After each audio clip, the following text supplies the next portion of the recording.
Simon Startin, the writer, read it, and having read it once, wrote down just which ones the stories he could remember, and treated that as a decent basis for, which stories are the most appealing.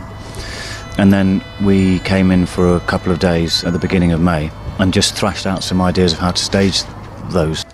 It's great to work like that in the sense that actors that Bubble have worked with before, we got together, we got to play with some of the ideas and decide which have an impact on how we were going to tell the stories and which ones to tell, and that's nice to feel an ownership of the piece somehow, as opposed to just coming in when the script is finished.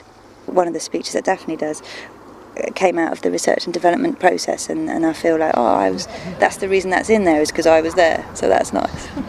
Then he lay upon the yellow sand and offered his underside to be stroked.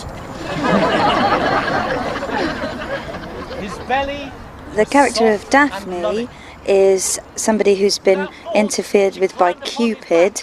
Cupid has two different sorts of arrow, one's gold and one is lead. And if you're hit by the gold arrow, then you fall in love. If you're hit by the lead arrow, then you'll never want to have any physical love or idea of it whatsoever.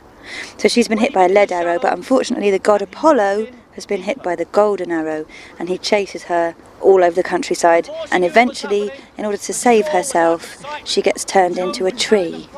She just pleads to have her beauty taken away so that he doesn't follow her anymore. The gods interpret that as being turned into a tree, which does save her from the advances of the lusty god, but maybe not in the way she would have hoped. Your lips, your thighs, your neck, your eyes. To kiss your face do I give chase. He's still at it!